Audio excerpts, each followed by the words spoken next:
हमारे मन में गंदे विचार क्यों आते हैं?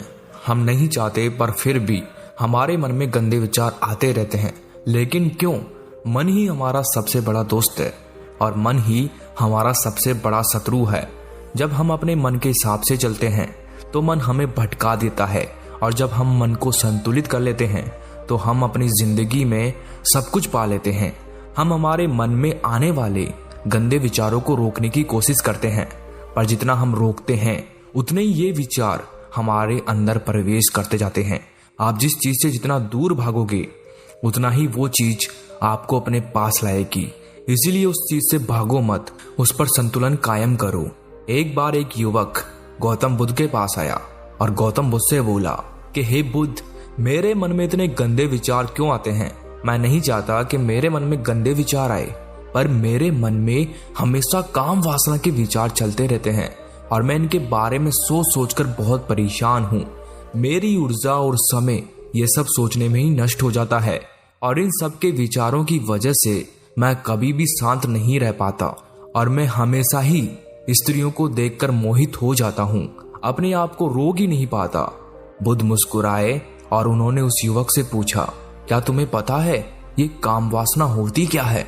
फिर लड़के ने उत्तर दिया और कहा, बुद्ध, मैं ये तो नहीं जानता कि काम वासना होती क्या है, पर हाँ, ये जो भी है बहुत बुरी चीज है।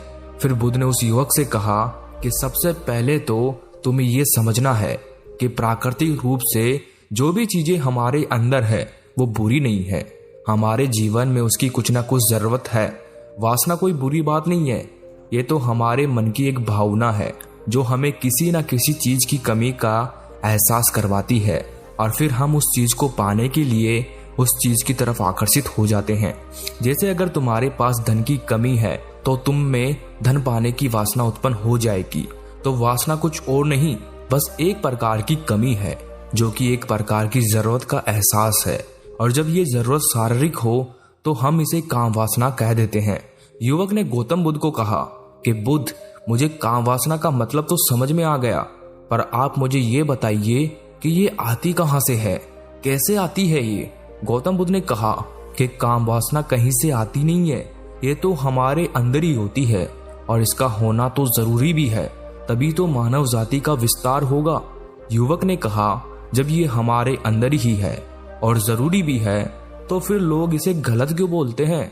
बुद्ध ने कहा कि यही तो समस्या है, लोगों ने काम वासना को गलत तरीके से सोच लिया है, इसे छिपाने की, दबाने की कोशिश करते हैं। काम वासना गलत नहीं है, बल्कि काम वासना का गलत तरीके से प्रयोग करना गलत बात है।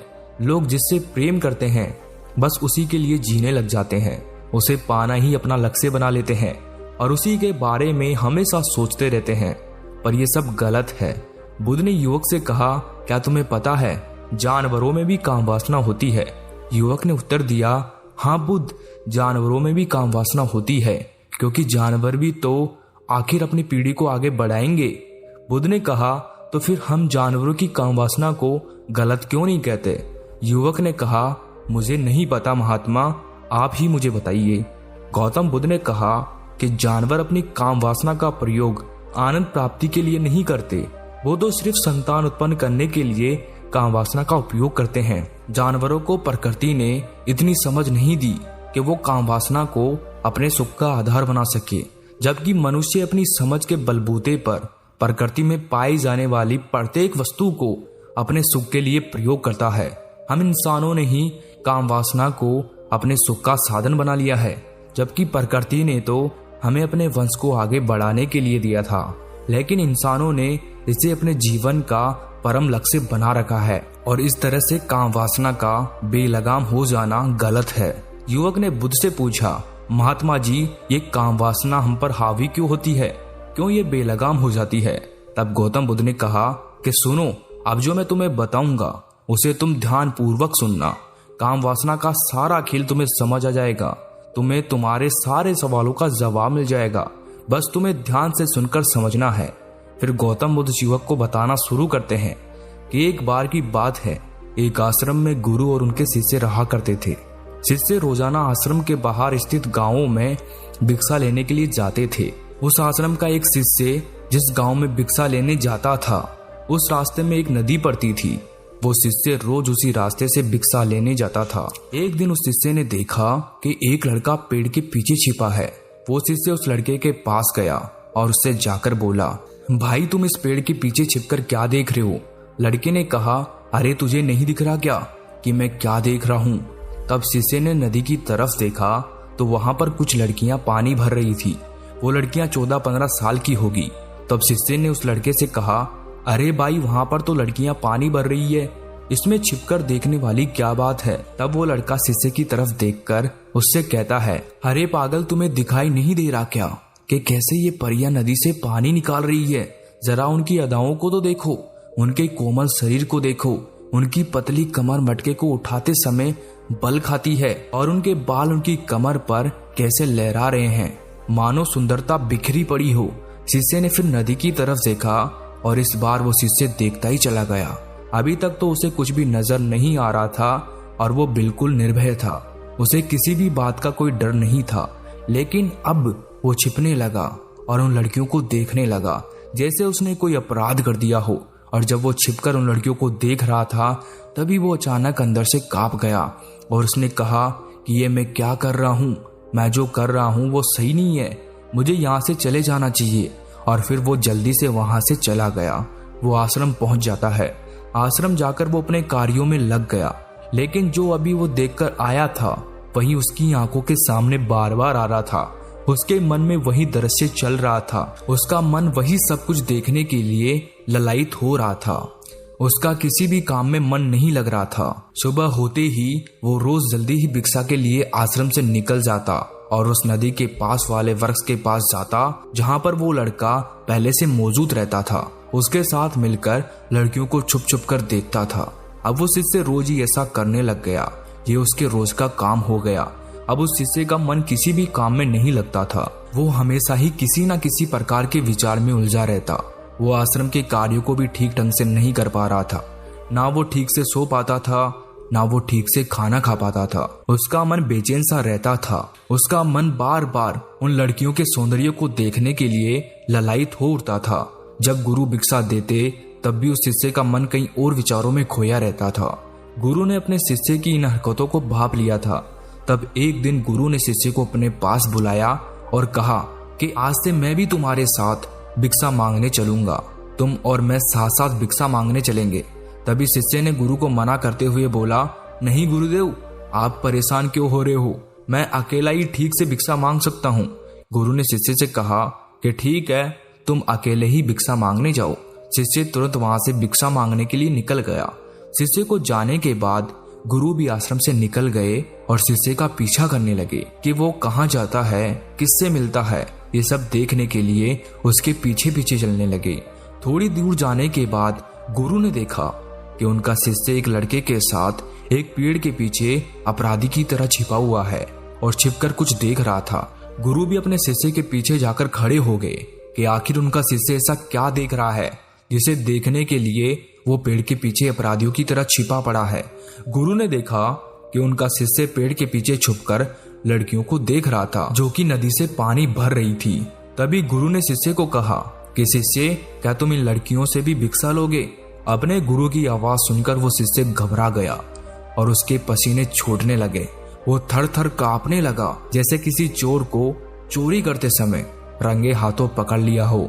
उस शिष्य की हालत खराब हो गई। वो कुछ भी नहीं बोल पा रहा था। दूसरा लड़का जो शिष्य के साथ था वो वहां से भाग गया। शिष्य घबराया हुआ था। उसके मुंह से कुछ टूटे फूटे शब्द ही बाहर निकल रहे थे। वो अपने गुरु से नजरें भी नहीं मिला पा रहा था। गुरु ने शिष्य की तरफ देखा और कहा कि मेरा शिष्य तो निर्भय था, उसे तो किसी भी चीज का डर नहीं था, लेकिन ये क्या, तुम तो डर के मारे कांप रहे हो। शिष्य ने गुरु से कहा कि मुझे माफ कर दो गुरुदेव, मेरा इसमें कोई दोष नहीं है। उस लड़के ने मुझे बहका दिया था, लेकिन आपसे मैं वादा करता हूँ कि आज के बाद मैं ऐसा कभी दोबारा नहीं करूंगा। मुझे माफ कर दो गुरुदेव।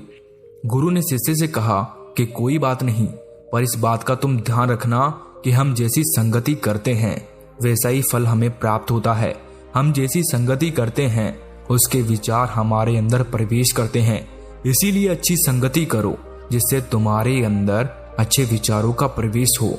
फिर गुरु और शिष्य आश्रम लौट आए और शिष्य फिर से आश्रम के कार्यों पर ध्यान देने लगा। उसने उस रास्ते को छोड़ दिया और दूसरे रास्ते से जाने लगा। वो अपने काम को ध्यान से करता, लेकिन धीरे धीरे उसके अंदर क्रोध उत्पन्न हो गया और फिर वो दूसरे शिष्यों पर क्रोध करने लगा।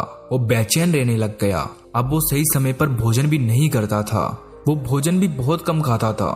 एक रात गुरु उस शिष्य के पास आए और उससे बोले कि अब तक तुमने कितनी बार अपना वादा तोड़ दिया। ये सुनकर शिष्य अपने गुरु के चरणों में गिर गया और रोने लगा। रोते रोते ही उसने गुरु से कहा कि गुरुदेव, मैं कई बार अपना वादा तोड़ चुका हूँ, फिर वादा कर लेता हूँ, लेकिन हर बार मैं वादा तोड़ देता हूँ। मेरा मन मेरे नियंत्रण में है ही नहीं। मैं बहुत कोशिश करता हूँ कि मैं अपने मन से सारे बुरे विचारों को निकाल दूं, लेकिन मैं चाहकर भी ऐसा नहीं कर पा रहा हूँ। फिर गुरु ने शिष्य को कहा कि चलो मेरे साथ। गुरु शिष्य को आश्रम के बगीचे में लेकर गए और शिष्य से कहा कि देखो, यहाँ पर कुछ नालियां बनी हुई है जिससे नदी का पानी इन पौधों तक आ रहा है और ये पानी एक निरंतर बहाव से आ रहा है। क्या तुम इस पानी के बहाव को रोक सकते हो? शिष्य ने कहा कि हाँ गुरुदेव, मैं इस बहाव को रोक सकता हूँ। फिर शिष्य ने मिट्टी उठाकर उस नाली में डाल दी। वो पानी थोड़ी देर के लिए रुक गया और फिर थोड़ी देर बाद उस रेत के ऊपर से पानी आ गया। गुरु ने शिष्य से कहा, अरे ये क्या, ये तो पानी रुका ही नहीं। फिर शिष्य ने कुछ कंकड़ पत्थर उठाकर उस नाली में डाल दिए और फिर थोड़ी देर के लिए पानी रुक गया, लेकिन फिर थोड़ी देर बाद ही उन कंकड़ पत्थर के ऊपर से पानी निकल आया। फिर गुरु ने कहा कि शिष्य, ये क्या हुआ? पानी तो फिर से आ गया। तुम तो बोल रहे थे कि तुम इसे रोक दोगे। क्या हम किसी काम को रोकना चाहे तो क्या हम उसे रोक नहीं सकते? तब शिष्य ने कहा, कोई बात नहीं गुरुदेव, मैं इस पानी को तो आपको रोक के दिखाऊंगा। फिर वो शिष्य एक बड़ा सा पत्थर लेकर आया और उस नाली पर डाल दिया और पानी रुक गया। फिर शिष्य ने गुरु से कहा कि देखा गुरुदेव, मैंने कहा था ना कि पानी को मैं रोक दूंगा। मैंने पानी को रोक दिखाया। आपकी बात मैंने पूरी कर दी। गुरु मुस्कुराए और बोले, अच्छा जरा ध्यान से देखो, पानी रुक गया क्या? वो तो पीछे की नाली तोड़कर बाहर आ गया और अगल बगल से बह रहा है। और ध्यान से देखो तो इस पत्थर के आगे भी आ गया और ये पानी अपना रास्ता बदल कर फिर से आगे की तरफ बह जाएगा। और फिर थोड़ी देर बाद ऐसा ही हुआ। फिर गुरु ने शिष्य को समझाया कि तुम्हारे साथ भी तो ऐसा ही चल रहा है। तुम बार बार प्रयास कर रहे हो, बड़े से बड़ा प्रयास कर रहे हो, पर हर बार तुम्हारा प्रयास टूट रहा है और ये हमेशा टूटता ही रहेगा। तुम कितना भी बड़ा पत्थर रख लो, लेकिन पानी तो अपना रास्ता बना ही लेगा। ये सब देखकर शिष्य निराश हो गया।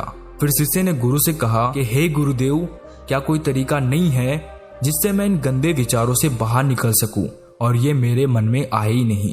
गुरु शिष्य को एक नदी के पास ले गए जहाँ से उस बगीचे में पानी आ रहा था। गुरु ने शिष्य से कहा, वो पानी इसी नदी से जा रहा है। अगर हम यहीं से उस रास्ते को बंद कर दें जहाँ से ये पानी बगीचे में जा रहा है, तब क्या हम पानी को रोक नहीं सकते? शिष्य ने कहा कि हाँ गुरुदेव, अवश्य ऐसा हो सकता है। मैं इस पानी को यहीं से बंद कर देता हूँ, तब आगे की नाली में पानी जाएगा ही नहीं और फिर बगीचे में पानी जाएगा ही नहीं। फिर शिष्य ने नदी से जाने वाले रास्ते को बहुत मेहनत करके पत्थर और मिट्टी डाल डालकर बंद कर दिया और गुरु से कहा कि गुरुदेव, मैंने पानी को बंद कर दिया है, अब ये पानी बगीचे में जाएगा ही नहीं। तब गुरु ने कहा कि शिष्य, अगर पानी बगीचे में नहीं जाएगा तो पेड़ पौधों को पानी कहाँ से मिलेगा? उन पेड़ पौधों को तो पानी की आवश्यकता है और उन पेड़ पौधों में कुछ पेड़ पौधे तो ऐसे हैं जिनको रोज पानी की आवश्यकता है। वो तो मुरझाकर मर ही जाएंगे, उनका क्या होगा? पानी तो हमें खोलना ही होगा। शिष्य ने गुरु की बात सुनकर वापस नदी से जाने वाले पानी का रास्ता खोल दिया। तब गुरु ने शिष्य से पूछा, शिष्य, अगर हम इस नदी के पूरे पानी को बगीचे की तरफ मोड़ दें तो क्या होगा? तब शिष्य ने जवाब दिया कि गुरुदेव, वहां पर जितने भी पेड़ पौधे हैं वो गलकर नष्ट हो जाएंगे, वहां पर कुछ नहीं बचेगा। फिर गुरु मुस्कुराए और बोले, तुम इस बात को समझो कि हमें किसी भी चीज को रोकना नहीं है, बस हमें हमेशा संतुलन बनाए रखना है। कम पानी से भी पौधे नष्ट होते हैं और ज्यादा पानी से भी पौधे नष्ट होते हैं। हमारा जीवन संतुलन से ही चलता है। गुरु ने शिष्य से कहा कि अगर मैं तुम्हें कुछ कहूँ कि तुम आम के बारे में मत सोचो, तो तुम्हारे मन में सबसे पहले किसका चित्र आएगा? शिष्य ने कहा कि गुरुदेव, मेरे मन में तो पहला चित्र आम का ही आएगा। गुरु ने कहा कि जब हम गंदे विचारों को जबरदस्ती रोकने का प्रयास करते हैं तो वो और मजबूती के साथ हमारे अंदर प्रवेश करते हैं, हमारे अंदर उठते हैं। इसीलिए हमें उन्हें कभी भी दबाने की कोशिश नहीं करनी चाहिए। फिर गुरु ने शिष्य को समझाते हुए कहा कि हमारे गंदे विचार बुरे लोगों की संगति करने की वजह से भी आते हैं। कई बार क्या होता है कि कामुकता हमारे अंदर होती नहीं है, लेकिन कुछ अश्लील लोगों के साथ रहने की वजह से ये हमारे अंदर हावी हो जाती है। फिर शिष्य ने कहा कि गुरुदेव आप सही कह रहे हैं, मैं अपने मार्ग से भटक गया था। फिर वो शिष्य उस रात बहुत ही चैन की नींद सोया। सुबह अपने कार्यों को पूरे मन से किया और फिर सुबह वो भिक्षा लेने के लिए उसी रास्ते से गया जहाँ वो लड़का आज भी पेड़ के पीछे छिपकर उन लड़कियों को देख रहा था। वो शिष्य उस नदी पर गया जहाँ वो लड़कियां पानी भर रही थी। उसने उन लड़कियों से पानी मांगा। उन लड़कियों में से एक लड़की ने उसे पानी पिलाया और उस सन्यासी शिष्य के चरण छुए। शिष्य ने उसे आशीर्वाद दिया कि तुम्हारा कल्याण हो। शिष्य का मन सकारात्मक ऊर्जा से भर गया। उसके चेहरे पर मुस्कान आ गई थी, जैसे कि उसे कुछ खोया हुआ वापस मिल गया हो। वो वापस अपने रास्ते से जाने लगा। तभी पीछे से वो लड़का आ गया जो पेड़ के पीछे छुपा हुआ था। वो शिष्य के पास आया और बोला कि क्या बात है, आज तो तुमने नजदीक से दर्शन कर लिए, तुम तो मुझसे भी आगे निकले। तब शिष्य ने कहा कि हम हमेशा दूसरे के दर्शन करने में ही व्यस्त रहते हैं, अपने दर्शन कर ही नहीं पाते। तुम कब तक इस पेड़ के पीछे छुपते रहोगे? किसी को पसंद कर लो, उससे बोल दो। अगर वो भी तुम्हें पसंद करती है तो शादी कर लो, पर उससे पहले तुम कुछ बन जाओ, अपने आप को पहचान लो। ऐसे अपना समय बर्बाद मत करो। फिर वो लड़का रोज उस शिष्य से मिलने लगा और उस लड़के ने नदी पर जाना छोड़ दिया और फिर वो लड़का अपने जीवन में कुछ बनने के लिए संघर्ष करने लगा। तो तुमने देखा संगति का असर क्या होता है। अपनी संगति बदलो, अपने विचार बदलो। बुद्ध ने युवक से पूछा कि क्या तुम्हें तुम्हारे सारे सवालों का जवाब मिल गया? तब युवक ने कहा कि हाँ महात्मा जी, आपका बहुत बहुत धन्यवाद। तब गौतम बुद्ध ने युवक से कहा कि जब तुम्हारे मन में गंदे विचार आए तब आप अपने आप को दोषी मत मानो। ये शरीर है और ये सब इसने हजारों वर्षों से सीखा है। एक केवल तुम्हारे सोच लेने से, शपथ लेने से ये टूटने वाला है नहीं, लेकिन तुम्हारे पास वो शक्ति है, वो ऊर्जा है जिसका तुम्हें संतुलन उपयोग करना है। तुम एक जीवित ऊर्जा हो जो कुछ भी अनुभव करने के लिए स्वतंत्र है, जो निर्माण करने के लिए स्वतंत्र है। इसीलिए तुम अपने आप को पहचानो। ये बोलकर गौतम बुद्ध मौन हो गए और वो युवक वहां से चला गया।